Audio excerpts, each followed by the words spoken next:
ओम शांति। अव्यक्त मुरली। डेट है 28 जनवरी 1980। मुरली का टाइटल संपूर्ण ब्रह्मा और संपूर्ण ब्राह्मणों के संपूर्ण स्वरूप के अंतर का कारण और निवारण। बाबा ने कहा, आज हर एक बच्चे का डबल स्वरूप देख रहे हैं। कौन सा डबल रूप? एक वर्तमान पुरुषार्थी स्वरूप, दूसरा वर्तमान जन्म का अंतिम संपूर्ण फरिश्ता स्वरूप। हम सबका संपूर्ण फरिश्ता स्वरूप सूक्ष्म वतन में है। तो बाबा क्या देख रहे हैं? आज हमारा डबल स्वरूप देख रहे हैं। एक तो वर्तमान जो हमारा पुरुषार्थी स्वरूप है, पुरुषार्थी जो रूप है, उस स्वरूप को देख रहे हैं, और हमारा अंतिम जो फरिश्ता स्वरूप है, संपूर्ण फरिश्ताई जो रूप है, जो सूक्ष्म वतन में है, उसको भी देख रहे हैं। तो बाबा ने कहा, देखो यहाँ पे चित्र में भी कितने सुंदर करके दिया हुआ है। ये जो कमल पुष्प पर बैठा हुआ है, ये है पहला जो ये पुरुषार्थी स्वरूप है। और हम बनने के अंतिम जो हमारा स्वरूप होगा, कैसा होगा? ऐसे छाया जैसे, लाइट की छाया जैसे, संपूर्ण फरिश्ताई स्वरूप। तो इससे 1 से 2 तक जाना, ये हमारा पुरुषार्थ है। तो बाबा कह रहे हैं दोनों स्वरूप को आज देख रहे हैं।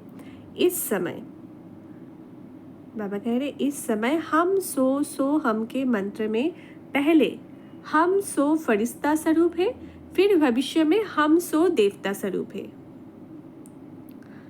तो ये जो हम ब्राह्मण से फरिश्ता, फरिश्ता से देवता बनते हैं ना, तो ये इसी को बोलते हैं हम सो हम। मतलब हम क्या है, क्या थे और क्या बनने वाले हैं। क्या थे, क्या है और क्या बनने वाले हैं। हम सो जो हम थे, सो हम वही हम बन रहे हैं। तो इस समय हम सो हम के मंत्र में पहले हम सो मतलब फरिश्ता स्वरूप है, फिर भविष्य में हम सो देवता स्वरूप है। ये दोनों ही स्वरूप में हम थे और दोनों ही स्वरूप में फिर हम बनने वाले हैं। तो हम सो हम जो हम थे वही हम बनने वाले हैं। तो बाबा ने आगे कहा, आज ये जो हम सो हम है, ये देखो चित्र में दिखाया हुआ है। हम सो ब्राह्मण, सो फरिश्ता, सो देवता। ऐसे खुद को ऐसे योग में हम ऐसे अभ्यास कर सकते हैं कि बीच में हमारा साइड में हमारा ब्राह्मण स्वरूप है, फिर फरिश्ता बनेंगे लेफ्ट में, फिर उसके बाद हम देवता बनते हैं। तो हम सो ब्राह्मण, सो फरिश्ता, सो देवता बनते हैं। जो हम थे वही हम फिर बनते हैं। हम सो हम।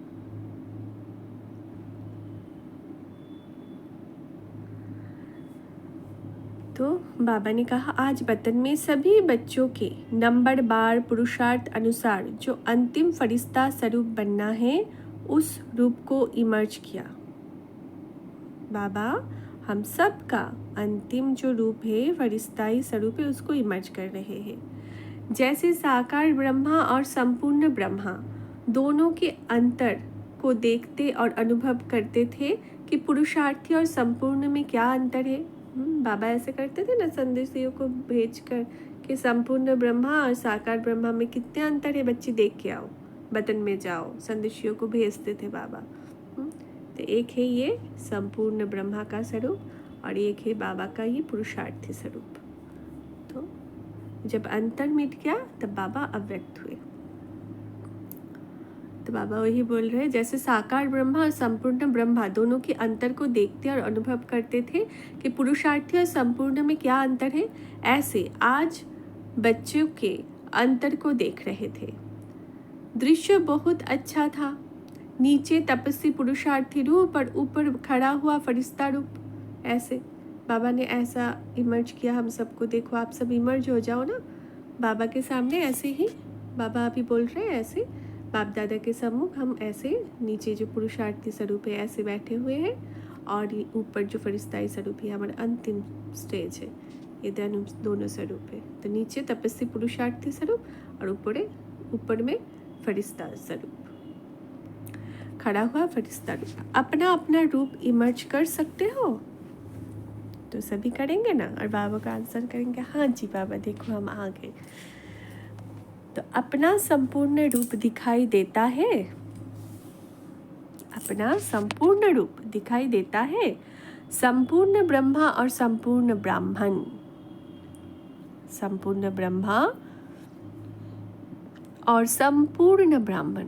हर एक समझते हैं कि ब्रह्मा और हमारे संपूर्ण रूप में कितना अंतर होगा, नंबरवार तो है ना।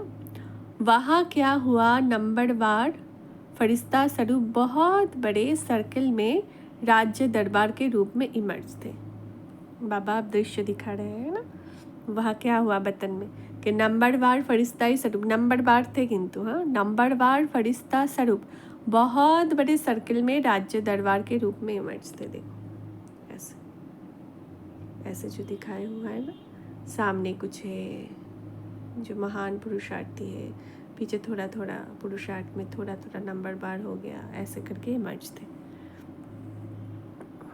तो सर्कल में राज दरबार के रूप में इमर्ज थे। लाइट के शेड में अंतर था, कोई विशेष चमकता हुआ रूप था। तो सभी अपने आप को देखेंगे कि कहाँ बाबा आपको किस रूप में देख रहे हैं। तो बाबा कह रहे कोई विशेष चमकता हुआ रूप था, कोई मध्यम प्रकाश रूप था, लेकिन विशेष अंतर मस्तक के बीच चमकती हुई मणि के रूप में आत्मा का था। किसी की चमक और लाइट का विस्तार अर्थात लाइट फैली हुई ज़्यादा थी, किसी की चमकती हुई लाइट थी लेकिन फैली हुई नहीं थी।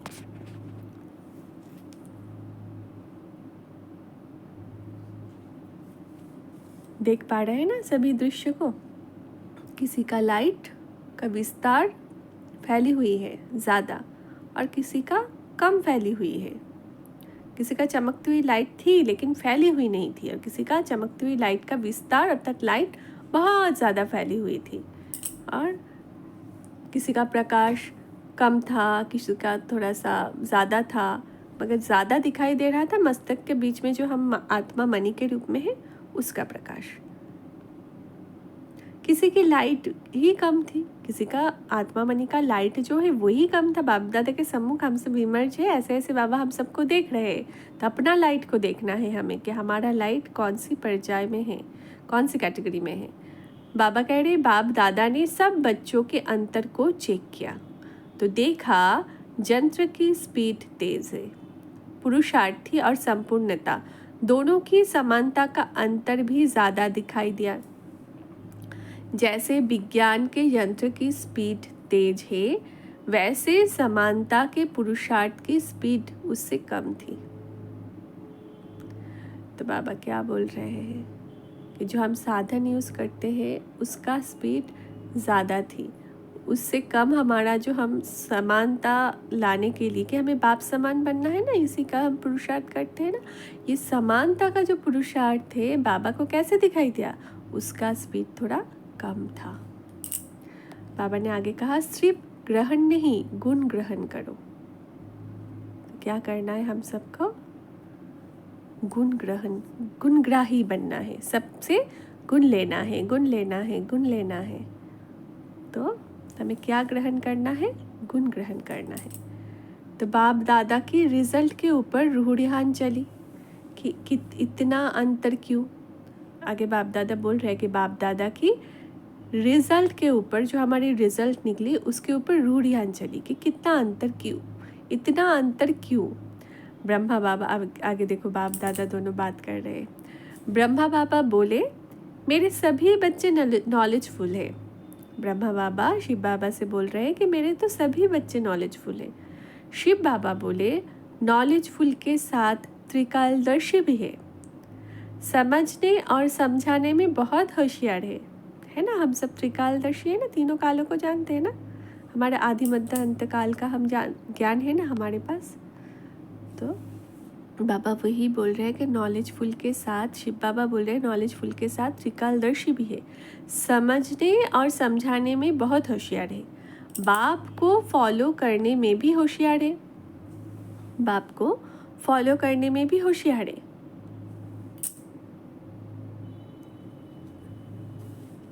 इन्वेंटेड भी हो गए हैं, क्रिएटेड भी हो गए हैं। हमें बाबा क्या बोल रहे हैं, हम इन्वेंटेड भी है इन्वेंट भी करते हैं, क्रिएट भी करते हैं। इन्वेंटर भी हो गए हैं, क्रिएटर भी हो गए, बाकी क्या रह गया? जो अंतर बड़ा हो गया। तो हमारा ये अंतर क्यों है? संपूर्णता के साथ हमारी पुरुषार्थी जो स्वरूप है उसमें इतना अंतर क्यों है? इसका क्या कारण है? कारण तो छोटा सा ही है। ब्रह्मा बाप बोले बच्चों की ग्रहण करने की शक्ति बहुत तेज है। क्या बोल रहे हैं कि हमारी रिसीविंग पावर बहुत तेज है। अब आगे क्या बोलते हैं सुनो। इसलिए ज्ञान, गुण और शक्तियों को ग्रहण करने के साथ साथ दूसरों की कमजोरियों को भी ग्रहण करने की शक्ति तेज है। तो देखो, पालना कैसे देनी है ये कोई बाबा से सीखे। बाबा डायरेक्ट किसी के भी कमज़ोरी के विषय में बोलना है तो बाबा क्या सिखाते हैं कि उनकी पहले विशेषता का वर्णन करो। आपको किसी को अपना उसकी कमज़ोरियों के विषय में बोलना है, उसमें आप चाहते हैं कि ये कमज़ोरी उसमें परिवर्तन हो, तो कैसे करना है? बाबा कैसे सिखा रहे हैं कि आप उनकी विशेषता का वर्णन करो, उनकी विशेषता का महिमा करो, फिर उसके बाद ये बोलो बस ये थोड़ा सा रह गया है। कैसे? ऐसे ही बोलते हैं ना। अभी बाबा कैसे बोल रहे हैं हम सबको, डांट के, फटकार के ऐसे बोल रहे हैं ना। ऐसे तो बोलते नहीं है बाबा। बाबा कैसे बोल रहे हैं? कैसे प्यार से बोल रहे हैं कि देखो बच्चों में ग्रहण करने की शक्ति बहुत तेज़ है, हम सब में रिसीविंग पावर बहुत तेज़ है। तो हम सब क्या, हम सब खुश हो गए जैसे बाबा ने ये बोले। और बाबा फिर आगे क्या कहते हैं कि बच्चों में ज्ञान, गुण, शक्तियाँ सब ग्रहण बहुत अच्छे से करते हैं, मगर उसके साथ साथ क्या करते हैं ना बच्चे कि दूसरों की कमज़ोरियों को भी ग्रहण करते हैं। उसकी शक्ति भी थोड़ा तेज़ हो गया है। मतलब बच्चों की गलती बाबा बता रहे हैं, मगर कितने प्यार से, कितने ढंग से, कितनी शालीनता से, कितना मतलब बाबा से ये सीखना है हम सबको कि हमें पालना कैसे देनी है। तो बाबा क्या बोल रहे हैं आगे, ग्रहण करने की शक्ति के आगे गुणग्राहक शब्द भूल जाता है। ग्रहण करने की शक्ति के आगे गुणग्राहक शब्द भूल जाता है। मतलब ग्रहण हम कमी कमजोरियों को कर लेते हैं, गुण ग्रहण करना है ये हमें याद नहीं रहता, ये हम भूल जाते हैं। तो बाबा ने कहा इसलिए अच्छाई के साथ कमजोरियां भी साथ में ग्रहण कर लेते हैं। और फिर क्या करते हैं? फिर एक खेल वह इमर्ज हुआ। देखो बाबा क्या बोल रहे हैं, फिर एक खेल इमर्ज हो रहा है यहाँ पर, जो जहाँ आपकी प्रदर्शनी में एक चित्र भी है, आपकी प्रदर्शनी में एक चित्र भी है, आपका चित्र दूसरे लक्ष्य से है लेकिन रूपरेखा वही है। ये वो चित्र है शांति का दाता कौन। ऐसे रूपरेखा से कुछ बच्चे इमर्ज हुए। फिर क्या हुआ? कोई एक कमजोरी की बात पहले नंबर में खड़े हुए बच्चे को सुनाई गई कि ये बात तीव्र पुरुषार्थ के हिसाब से ठीक नहीं है। तो क्या हुआ? उसने इशारा किया दूसरे की तरफ कि ये मेरी बात नहीं है। तो बाबा एक खेल देख रहे हैं कि बाबा ने किसी को अगर कहा प्रदर्शनी में एक चित्र है, एक दूसरे लक्ष्य से है, दूसरे रूपरेखा के है।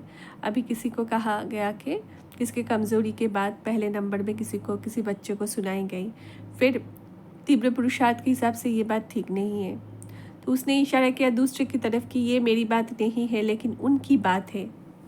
फिर दूसरे ने कहा कि तीसरे ने भी ऐसे ही किया था तब मैंने किया।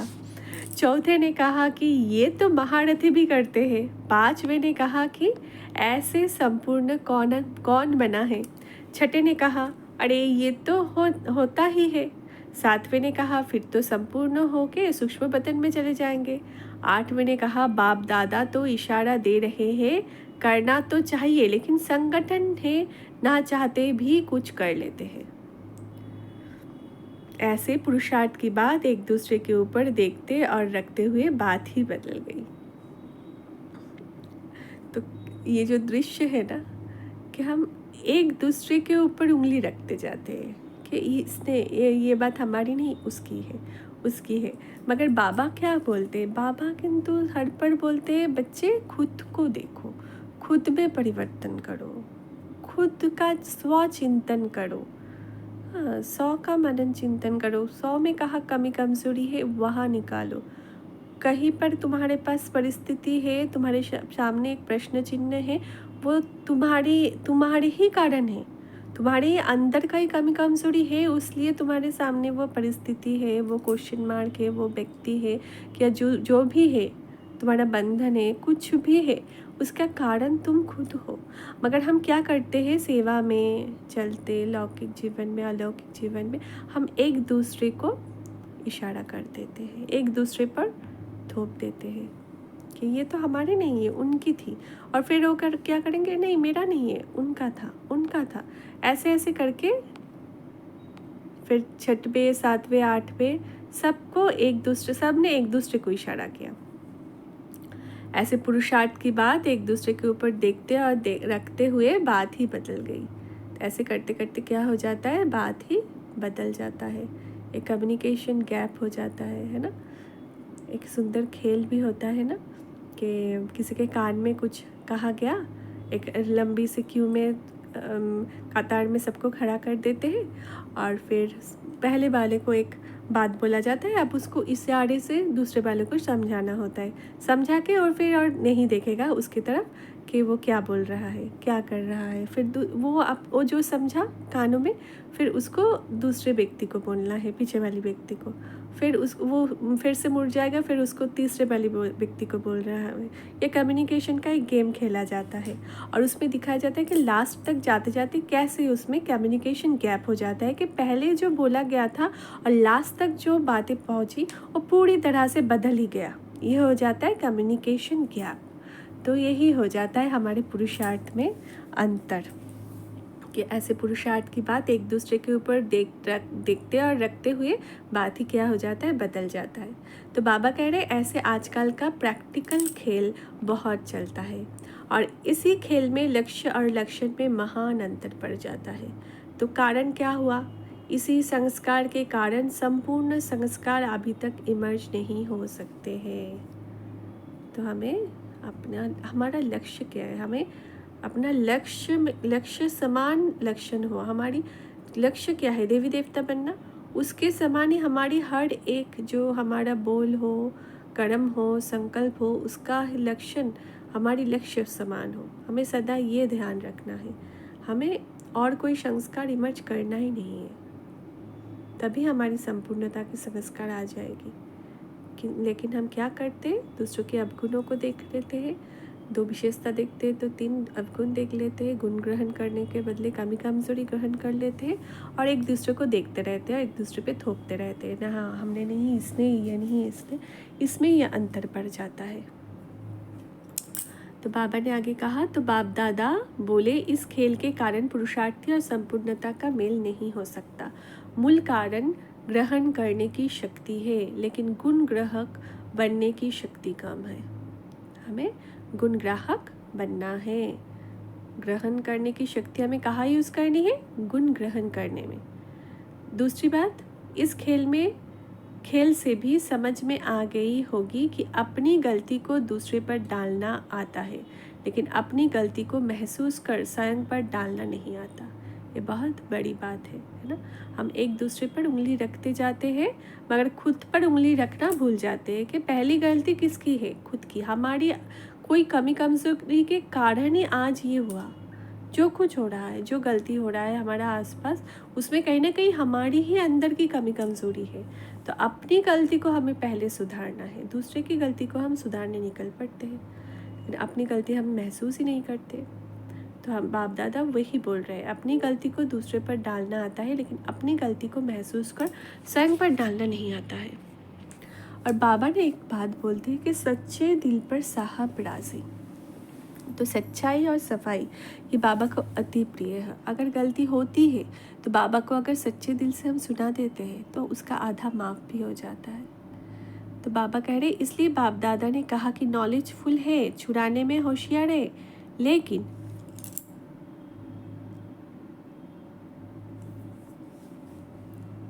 स्वयं को बदलने में कम। और भी एक कारण निकला, वो क्या होगा, जिस कारण से प्रत्यक्षता होने में कुछ देरी पड़ रही है, वो क्या है। बाबा कह रहे हैं स्वचिंतक और शुभ चिंतक बनो। ये बहुत इम्पॉर्टेंट है, स्वचिंतक और शुभ चिंतक बनो। वो कारण है स्वचिंतन। बाबा कह रहे हैं वो कारण है स्व चिंतन। स्व के प्रति स्व चिंतक और औरों के प्रति शुभ चिंतक। तो स्व के प्रति क्या बनना है? हमें खुद की चिंतन करना है, खुद की कमी कमजोरी का है वो चिंतन करके उसको मिटाना है, खुद की विशेषता का है वो देखना है, हम में क्या गुण है वो देखना है, हम में क्या कमी है वो देखना है, देख के उसको निकालना है। तो स्वचिंतक और औरों के प्रति क्या है? शुभ भावना, शुभ चिंतक बन जाओ।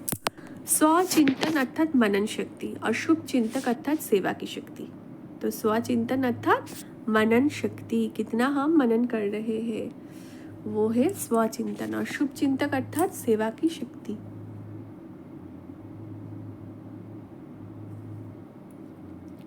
बाचा की सेवा के पहले शुभ चिंतक भावना से जब तक धरती को तैयार नहीं किया है तब तक बाचा की सेवा का भी फल नहीं निकलता। तो बाचा की सेवा ऐसा है, बाचा की सेवा से पहले अगर हम शुभ चिंतक बन के वो धरनी नहीं तैयार करते हैं तब तक हमारा बाचा सेवा भी सफल नहीं होता है। तो मनसा सेवा से हमें धरनी तैयार करना है, शुभ चिंतन से वो धरनी तैयार करना है। तो बाबा आगे कह रहे हैं इसलिए पहले सेवा का आधार है शुभ चिंतक, पहले सेवा का आधार है शुभ चिंतक। तो पहले तो कोई भी सेवा करने जाए उसके विषय में अब पहले शुभ शुभ सोचे, सबके विषय में जो भी आत्मा आने वाली है सबके लिए शुभ चिंतन करें, तो तब वो सेवा की सफलता की चांस बढ़ जाती है। बाबा ने कहा ये भावना आत्माओं की ग्रहण शक्ति बढ़ाती है, जिज्ञासा को बढ़ाती है, इस कारण वाणी की सेवा सहज और सफल हो जाती है।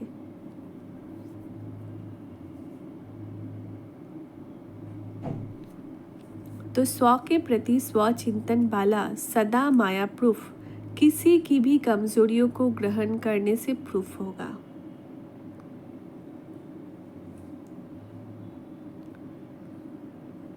तो हमें क्या करना है?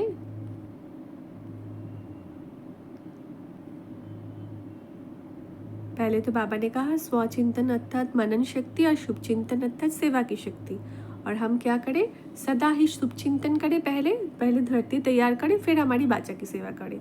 और इसमें यहाँ पर लिखा हुआ है कि लौकिक और अलौकिक जीवन में हम इसको ज़रूर से प्रयोग में लाए कि कुछ भी हम बाचा सेवा कर रहे हैं, लौकिक में भी अलौकिक में तो ज़रूर ही, लौकिक में भी साथ साथ, तो उससे पहले हम शुभ चिंतन की जो धरनी है, बीज है, वो डालें, शुभ चिंतन करें, हाँ, फिर बाचा सेवा में आए तो उसकी सफलता बढ़ जाती है।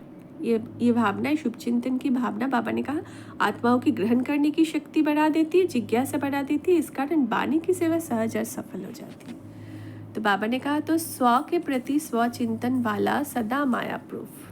तो स्व चिंतन अगर हम करते हैं तो हम क्या बन जाता है? सदा माया प्रूफ, और किसी की भी कमजोरियों को ग्रहण करने से प्रूफ होंगे, व्यक्ति व वैभव के आकर्षण से प्रूफ हो जाता है। इसलिए दूसरा कारण निवारण के रूप में सुनाया। दूसरा जो कारण अभी सुनाया बाबा, तो ये निवारण के रूप में सुनाया। शुभ चिंतक और स्वचिंतक बनो। तो हमें क्या बनना है? खुद के प्रति स्वचिंतन करना है, दूसरों के प्रति शुभ चिंतन करना है। ठीक है। और बाबा ने ये भी कहा, याद रखना है कि स्वचिंतन अर्थात मनन शक्ति और शुभ चिंतक अर्थात सेवा की शक्ति, और ये दो शक्ति को अगर हम यूज़ करेंगे और करके अगर हम वाणी की सेवा में आएंगे तो आत्माओं में ग्रहण करने की शक्ति बढ़ जाएगी।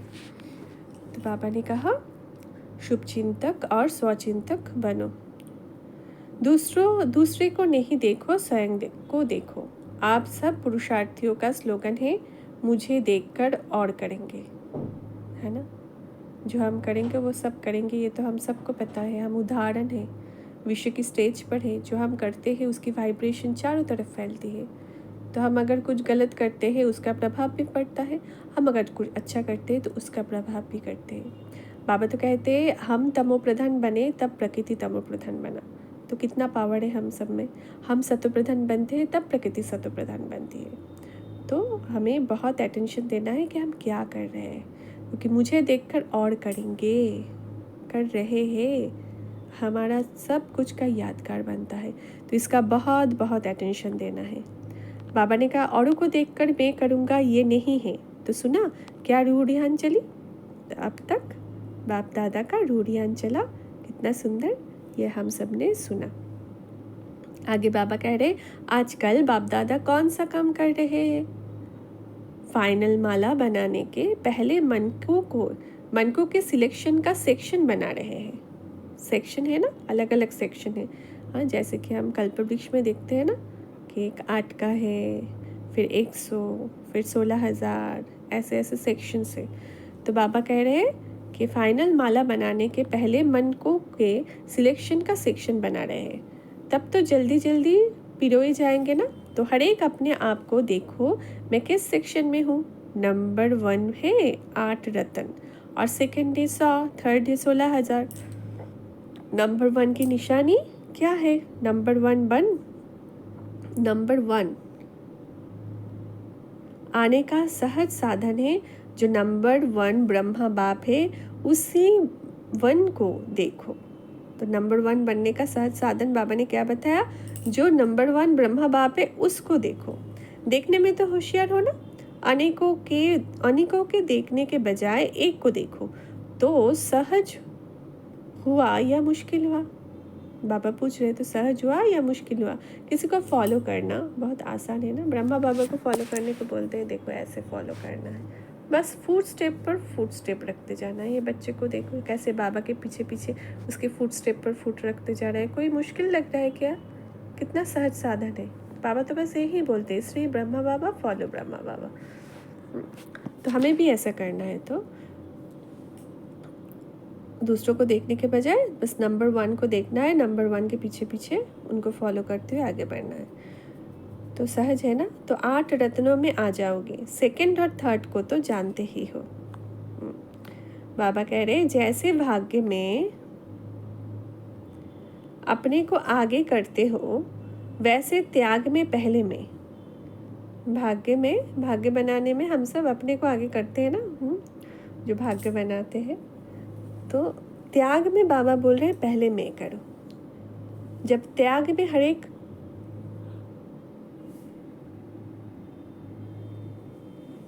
बाबा कह रहे जब त्याग में हर एक ब्राह्मण आत्मा पहले मैं करेगा, तो भाग्य की माला सबके गले में पड़ जाएगा। तो हमें पहले त्याग करना है, मन बुद्धि से त्याग। वो भी बहुत मतलब ऐसा त्याग नहीं, हट्टे से हमें त्याग करना पड़ता है। मन बुद्धि से, प्यार में, बाबा के प्यार में बहुत आसानी से हमारे त्याग हो जाता है ना। कितनी साधारण सी हमारी जीवन हो जाती है, मगर उसमें भी कितना असाधारण अनुभूति होती है हम सबको। तो ये जो त्याग है, उसको वो त्याग नहीं है, वो मोहब्बत है।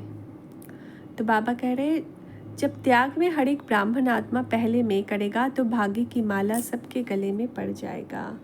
आपके संपूर्ण स्वरूप सफलता की माला लेकर आप पुरुषार्थी के गले में डालने के लिए नज़दीक आ रहे हैं।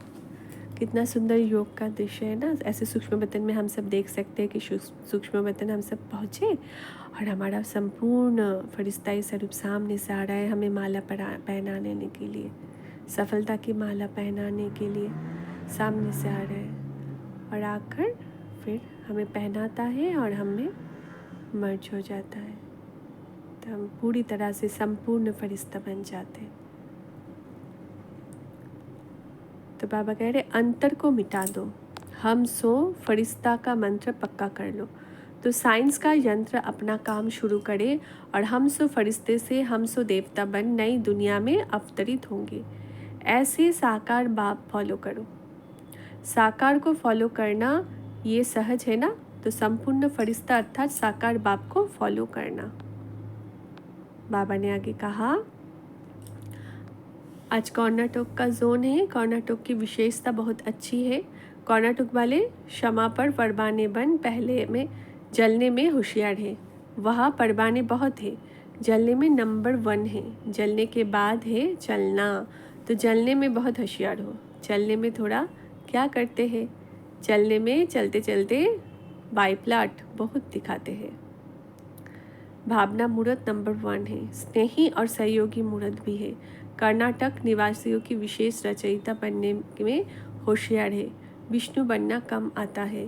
शंकर रूप अर्थात विघ्न विनाशक, उसका भी पुरुषार्थ अभी और ज़्यादा चाहिए। फिर भी बाप दादा कर्नाटक निवासियों को मुबारक देते हैं। क्यों मुबारक देते हैं? क्योंकि प्रेम स्वरूप लगन में मगन रहने में अच्छे पुरुषार्थी है। अभी आगे कर्नाटक को क्या करना है? जो रह गया है, कर्नाटक की धरती फलदायक है, वीआईपी के फल देने योग्य है और सहज ही संबंध में आने वाले हैं। सिल्वर जुबली में प्रत्यक्ष फल नहीं दिया है, वीआईपी का ग्रुप कहाँ लाया है। जैसे सहज धरणी है, वैसे भारत में आवाज़ फैलाने के निमित्त बनने वाली आत्माएं वहाँ से निकल सकती हैं। भारत की हिस्ट्री में नामी ग्रामी आत्माएं कर्नाटक में बहुत है। जिस एक द्वारा बहुतों का कल्याण सहज हो सकता है। सिल्वर जुबली की सौगात क्या लाई है? कर्नाटक अभी कमाल दिखाएगा। तो बाबा ने ये सब बातें कर्नाटक जोन के साथ किया। फिर बाबा याद प्यार दे रहे हैं। ऐसे सदा स्वचिंतक और शुभ चिंतक, सदा फॉलो फादर, स्व परिवर्तन से विश्व परिवर्तन करने वाले, ऐसे विश्व कल्याणकारी सर्व आत्माओं द्वारा सत्कारी, सदा त्याग में पहले मैं करने वाले, ऐसे श्रेष्ठ भाग्यशाली मास्टर सर्वशक्तिवान आत्माओं को बाप दादा का याद प्यार और नमस्ते। हम रूहानी बच्चों की रूहानी बाबा को याद प्यार और नमस्ते। सदा रहेंगे हंसते। शुक्रिया बाबा। गुड मॉर्निंग बाबा। ओम शांति। तो कुछ इम्पॉर्टेंट पॉइंट्स क्या क्या है? स्वचिंतक और शुभ चिंतक बनो। स्व के प्रति स्वचिंतक और औरों के प्रति शुभ चिंतक। स्वचिंतन अर्थात मनन शक्ति और शुभ चिंतक अर्थात सेवा की शक्ति। सेवा का आधार है शुभ चिंतक। दूसरे को नहीं देखो, स्वयं करो। आप सब पुरुषार्थियों का स्लोगन है, मुझे देखकर और करेंगे। फिर बाबा ने कहा, हम सो हम के मनन में पहले हम सो फरिश्ता स्वरूप है, फिर भविष्य में हम सो देवताई स्वरूप है। ऐसे हमें हम सो हम की मंत्र में रहना है। सिर्फ ग्रहण नहीं, गुण ग्रहण करो। इसमें बाबा ने कहा, कोई एक कमजोरी की बात पहले नंबर में खड़े हुए बच्चे को सुनाई गई कि ये बात तीव्र पुरुषार्थ के हिसाब से ठीक नहीं है, तो क्या हुआ? ये बाबा ने खेल दिखाया ना। उसने इशारा किया दूसरे की तरफ कि ये मेरी बात नहीं है, लेकिन उसकी बात है। फिर दूसरे ने कहा कि तीसरे ने भी ऐसे ही किया था, तब मैंने किया था। चौथे ने कहा कि ये तो महारथी भी करते हैं। पांचवें ने कहा कि ऐसे संपूर्ण कौन बना है।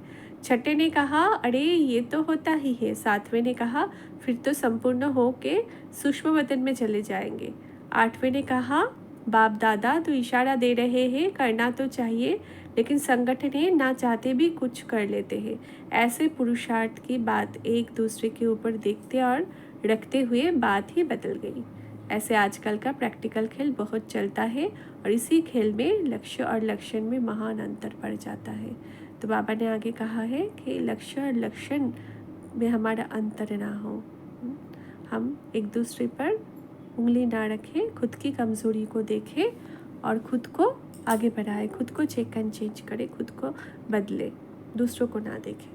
और बाबा ने ये भी कहा है, नंबरवार फरिश्ताई स्वरूप बहुत बड़े सर्किल में राज्य दरबार के रूप में इमर्ज थे। लाइट के शेड में अंतर था, कोई विशेष चमकता हुआ रूप था, कोई मध्यम प्रकाश रूप था, लेकिन विशेष अंतर मस्तक के बीच चमकती हुई मोनी के रूप में आत्मा का था। फिर बाबा ने कहा, साकार ब्रह्मा और संपूर्ण ब्रह्मा, तपस्वी पुरुषार्थी रूप और ऊपर खड़ा हुआ फरिश्ताई रूप में अंतर है। ये था प्यारे बाबा का आज का मुरली। ओम शांति।